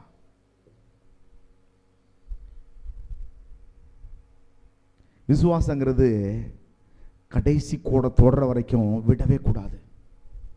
Until you are blessed, until you are having blessing from God, கர்த்தரின் ஆசீர்வாதத்தை பெற்றுக்கொள்ற வரைக்கும், நீ ஆசீர்வதிக்கப்படுகிற வரைக்கும் விசுவாசத்தை விடவே கூடாது. ஓடிக்கிட்டே இருக்கணும். 1000 பேர் தடுக்கலை ஏற்படுத்தினாலும், 1000 பேர் தடை செய்ய முயற்சி பண்ணினாலும், உன் விசுவாசத்தை ஓட்டத்தை தடுக்க 1000 பேர் முயற்சி பண்ணினாலும் விடவே கூடாது. ஒரு ரகசியத்தை சொல்றேன், பிசாசு எங்க போனாலும் மக்களை விட்டுருவான், ஆனால் சர்ச்சுக்கு வந்தால் மட்டும் மக்கள் விட மாட்டான். அதுவும் இதே போல விசுவாசம் பேசுகிற சபைக்கு போக சொன்னால் விடவே மாட்டான் பிசாசு. ஏன் தெரியுமா? இங்கே வந்தால் நீங்கள் ஜெயிப்பீங்கன்னு அவனுக்கு தெரியும், இங்கே வந்த வாழ்க்கையில் வெற்றி பெறுவீங்கன்னு அவனுக்கு தெரியும். எந்த சர்ச்சுக்கு வேணாலும் போ, இந்த சர்ச்சுக்கு மட்டும் போயிடாது. ஏன் போயிடக்கூடாது? இங்கே வந்தால் நல்லா போதிப்பாங்க, விசுவாசத்தை கற்றுக் கொடுப்பாங்க, ஜெயிக்க முடியாதாலையும் ஜெயிக்க வைக்க முயற்சி பண்ணுவோம். பிசாசு பார்க்குறான், இந்த சர்ச்சுக்கு போகாது, இந்த பாஸ்ட் சரி கிடையாது, அந்த இது. ஒருத்தர் இப்படி சொன்னாரும் பாருங்க, பாஸ்ட் பண ஆசையை மக்களுக்கு தூண்டி விடுறாரு அப்படின்னாராம். உண்மையை சொல்கிறேன், நான் எனக்கு அது தேவைப்படுது. என் ஜனங்க போகிற வறுமையிலையும் தரித்திரத்திலையும் கடந்து எத்தனை பேர் விசுவாசத்தை விட்டு பின் வாங்கி போனார்கள். வறுமை என்பது சாபம். எனக்கு அந்த பாரம் இருக்குதுங்க. நான் பணக்காரன் ஆகணுங்கிறத விட என் ஜனங்க மாறணுமே, என் ஜனங்களோட தரித்திரம் மாறணுமே. இன்னும் என் வீட்டு, என்னுடைய விசுவாசிகளோட வீடுகள் கூரை வீடா இருக்கிறதே. எத்தனை வீடுகள் கூரை வீடா கிடக்குது, எத்தனை வீடு ஒழுவுது. அதெல்லாம் பார்க்கும்போது எனக்கு மனசு பதறுது. ஐயோ, என் ஜனங்களுக்கு வீடுகள் வேணுமே ஆண்டவரே. ஒரு வீடு கூட கட்ட முடியாத அளவுக்கு தான் ஜனங்க இருக்கிறாங்களா ஆண்டவரே. அப்ப நான் இது போதிக்கமா வேணாமா? இதை போல் பண ஆசையை ஒழித்து விட்ட ஜனங்களுக்கெல்லாம் நான் சொல்லித்தரேன், நல்ல மனசு இருந்துச்சுன்னா, பண ஆசையை விட்டுட்டேன், எனக்கு பணம் எனக்கு வேண்டாம் அப்படின்னு சொல்கிற ஆட்களுக்கு நல்ல மனசு இருந்தானான்னு சொல்கிறேன், ஆண்டவரே எனக்கு பணம் வேணாம், என் பணத்தை போகிற நானும் என்ன செய்கிறேன், இன்றைக்கி சம்பாரிச்சு 1000 ரூபாய் கொண்டு போயிட்டு ஒரு ஏழைக்கு சபையில் கொடுத்துற சொல்லுங்க. உனக்கும் அந்த ஆசை வேணாம்ப்பா, பண ஆசை வேணாம், பணமும் வேணாம். 1000 ரூபா சம்பாரிச்சு 100 ரூபா எடுத்துக்க, உடுக்கவும் உண்ணவும் உடுக்கவும் 100 ரூபா இருந்தால் உனக்கு போதும், அதை மட்டும் நீ எடுத்துக்க. மீதி 900 ரூபாய் கொண்டு வந்து இந்த சபையில் கஷ்டப்படுற கொடு, அப்புறம் சொல்லு பண ஆசையை பற்றி. சொல்ற விஷயம் அப்படியும் செய்ய முடியலையா? இல்லைன்னா இப்படி ஜெபம் பண்ணு, என் சபையில் இருக்க ஆட்கள் எல்லாம் பணக்காரன் ஆசீர்வதிங்க, அவர்கள் வீடு கட்ட உதவி செய்ய கொடு, ஜெபம் பண்ணு. தேவனுடைய பிள்ளைகள் ஒரு விஷயத்தை சொல்லித்தரேன், வாழ்க்கையில் ஜெயிக்கணும்னு சொன்னால் இந்த தடுக்கலை எல்லாம் கேட்கவே கூடாது. இவ்வளோ ஆட்கள்லாம் என்ன செய்வாங்க, அதை செய் இதை செய், அப்படி பண்ணாத இப்படி பண்ணாத.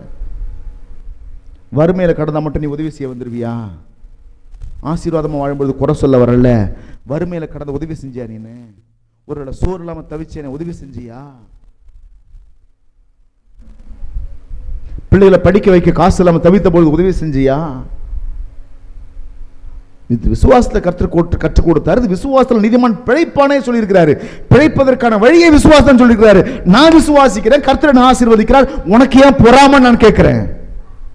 உனக்கு ஏன் பொறாம? நீ விசுவாசமா இரு, கர்த்தரை நம்பு, வாழ்க்கையில் வெற்றி பெறு, வியாதியிலிருந்து வெளில வா, வறுமையிலிருந்து வெளில வா, சாபத்திலிருந்து வெளில வா, கஷ்டத்திலிருந்து வெளில வா, நல்லா வாழு. யாராவது உன்னை பார்த்து கேட்டா சொல்லு, எப்படிப்பா நல்லா இருக்கிற, வறுமையில கடந்து வியாதியில் கடந்து எப்படி நல்லா இருக்குன்னு கேட்டா சொல்லு. இயேசுவை நம்பின விசுவாசிக்க ஆரம்பித்த விசுவாசத்தை பயிற்சி செஞ்ச என் வாழ்க்கையில மாற்றம் வந்துச்சுன்னு சொல்லு. அது கர்த்தருக்கு மகிமையா இருக்கும். சர்ச்சைக்கு போனா வறுமையில போயிட்டேன், சர்ச்சைக்கு போனா கஷ்டத்துக்கு வந்துட்டேன்னு சொன்னாக்க அது கர்த்தருக்கு மகிமையை கொண்டு வருமா?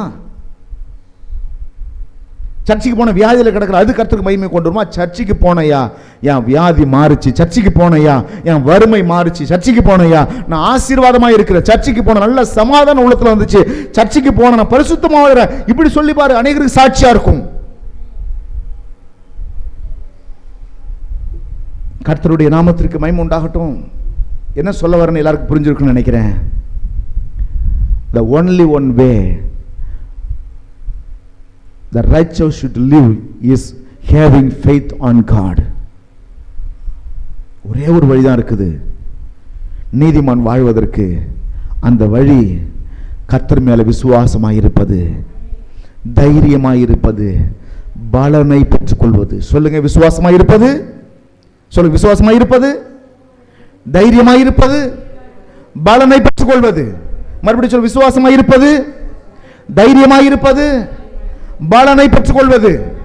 இதான் வழி. கர்த்தர் வைத்திருக்க வழி என்ன? விசுவாசமா இருப்பது. 1000 சூழ்நிலை எதிராக இருந்தாலும் சரி, எல்லாம் முடிந்து போனாலும் சரி, உலகமே உனக்கு சாத்தியமில்லை என்று சொன்னாலும் சரி, உலகமே நீ விலக மாட்டேன்னு சொன்னாலும் சரி, நீ சொல்லு, என் தேவன் பெரியவர், என்னை கைவிடவே மாட்டார், எனக்காக எதையாகிலும் செய்வார். சொல்லுங்க, எனக்காக எதையாகிலும் செய்வார். என் இயலாமையில் அவர் செயல்படுவார். எல்லாம் சொல்லுங்க, என் இயலாமையில் அவர் செயல்படுவார். அவர் கரம் என்னோடு இருந்து என்னை உயர்த்தும். எத்தனை பேர் விசுவாசிக்கிறீங்க? எல்லாரும் எழுந்திருக்கலாமா? எல்லாரும் எழுந்து நிற்போம். கண்களை மூடி எல்லாரும் அப்படியே ஸ்தோத்திரம் பண்ணி ஜெபம் பண்ணுவோம். ஹல்லேலூயா. நன்றி ஆண்டவரே.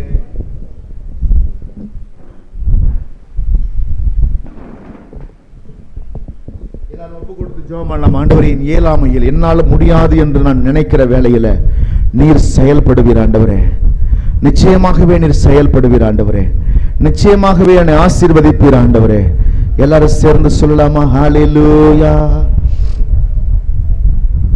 நன்றி இயேசுராஜா. சவுண்ட் வைப்பா. ஹல்லேலூயா, ஹல்லேலூயா. என் இயலாமையில் நீர் செயல்படுவீர், உம் கரம் என்னை விலகாதிருக்கும். இயலாமையில் நீர் செயல்படுவீர், உம் கரம் என்னை விலகாதிருக்கும். மலைகளை பெயர்ப்பீர் என்றால் என் தடைகள் உமக்கு எம்மாத்திரம். மரித்தோரை எழ செய்தீரென்றால் என் நோய்கள் உமக்கு எம்மாத்திரம். மலைகளை பெயர்ப்பீர் என்றால் என் தடைகள் உமக்கு எம்மாத்திரம். மரித்தோரை எழ செய்திருந்தால் என் நோய்கள் உமக்கு எம்மாத்திரம். கிரகிக்க முடியா காரியம் செய்வீர், சர்வஞானியே ஆராதிப்பீர். கிரகிக்க முடியா காரியம் செய்வீர், சர்வஞானியே ஆராதிப்பீர். இயலாமையில் நீர் செயல்படுவீர், உம் கரம் என்னை விலகாதிருக்கும்.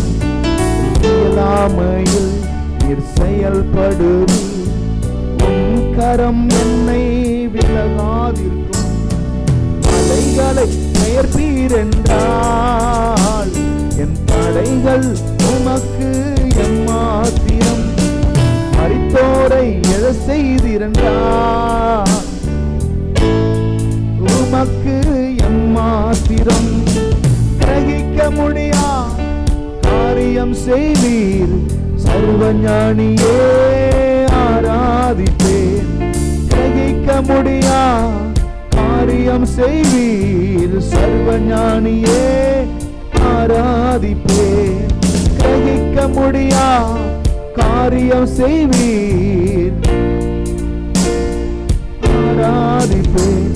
வெறும் தோளும் கையும் இரு பரிவாரமாகும், உம்மாலன்றி இது யாரால் கூடும்.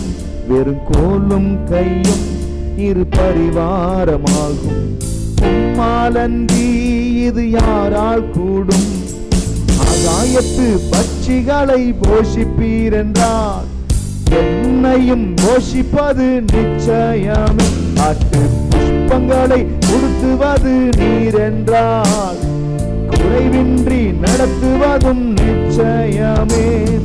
கிரகிக்க முடியா காரியம் செய்வீர், சர்வஞானியே ஆராதிப்பேன். கிரகிக்க முடியா காரியம் செய்வீர், சர்வஞானியே ஆராதிப்பேன். கிரகிக்க முடியா காரியம் செய்வீர், சர்வஞானியே ஆராதிப்பேன். தேவன் எனக்காய் ஏதாயிலும் செய்திடுவார், என்றாகிலும் என்னை மறந்தது உண்டா. என் தேவன் எனக்காய் ஏதாயிலும் செய்திடுவார், என்றாகிலும் என்னை மறந்தது உண்டா. என் தேவன் எனக்காய் ஏதாகிலும் செய்திடுவார், என்றாகிலும் என்னை மறந்தது உண்டா. கண்களை மூடி, என் தேவன் எனக்காய் ஏதாயிலும் செய்திடுவார். என்றாயிலும் என்னை மறந்தது உண்டா? என் தேவன் எனக்காய் ஏதாயிலும் செய்திடுவார். என்றாயிலும் என்னை மறந்தது உண்டா? என் தேவன் எனக்காய் ஏதாயிலும் செய்திடுவார். என்றாயிலும் என்னை மறந்தது உண்டா? எல்லாரும் கைகளை உயர்த்தி சொல்வாண்டவரை, கிரகிக்க முடியாது, எந்த மனுஷனாலும் கிரகித்துக் கொள்ள முடியாத பெரிய காரியத்தை நிச்சயமாக என் வாழ்க்கையில் நீர் செய்வீர் ஆண்டவரே. இந்த உலகத்தில் உள்ள எந்த மனுஷனாலையும் நம்ப முடியாத காரியத்தை என் வாழ்க்கையில் நிச்சயமாய் செய்வீர் ஆண்டவரே. நிச்சயமாய் செய்வீர் ஆண்டவரே. எல்லாம் கையை உயர்த்தி சொல்லுங்க, நிச்சயமாய் செய்வீர் ஆண்டவரே. ஹல்லேலூயா. கிரகிக்க முடியா காரியம் செய்வீர் சர்வஞானியே, ஆராதிப்பே. கிரகிக்க முடியா காரியம் செய்வீர் சர்வஞானியே, ஆராதிப்பே. என் தேவன் எனக்காய் ஏதாகிலும் செய்திடுவான். என்றாகிலும் என்னை மறந்தது உண்டா? என் தேவன் எனக்காய் ஏதாகிலும் செய்திடுவான். என்றாகிலும் என்னை மறந்தது உண்டா? என் தேவன் எனக்காய் ஏதாகிலும் செய்திடுவார். என்றாகிலும் என்னை மறந்தது உண்டா? என் தேவன் எனக்காய் ஏதாகிலும் செய்திடுவார். என்றாகிலும் என்னை மறந்தது உண்டா? என் தேவன். எல்லாம் சேர்ந்து சொல்லிக் கொண்டே இருப்போம். நிச்சயமாகவே இந்த நாளிலே தேவனுடைய பிள்ளை உன் வாழ்க்கையில ஒரு அற்புதத்தை கர்த்தர் செய்யும்படி விரும்புகிறார். உன் குடும்பத்தில் அற்புதம் செய்யும்படி விரும்புகிறார். உன் வியாதி படுக்கையை மாற்ற விரும்புகிறார். உன் கண்ணீர் கவலையை மாற்ற விரும்புகிறார். உன் கஷ்டத்தை கர்த்தர் மாற்ற விரும்புகிறார். உன்னை மறந்தது உண்டா? என் தேவன். என்றாகிலும் என்னை மறந்தது உண்டா? கிரகிக்க முடியாத பெரிய காரியத்தை, எண்ணி முடியாத காரியங்கள் அதிசயங்களையும், எண்ணி முடியாத அதிசயங்களையும், ஆராய்ந்து முடியாத பெரிய காரியங்களையும் செய்கிற கர்த்தர் நம்முடைய கர்த்தர். சூழ்நிலை எப்படி வேணாலும் இருக்கலாம், நம்மை கரம் பிடித்தவர் நம்மோடு கூட இருக்கிறார். The Lord who gives the way.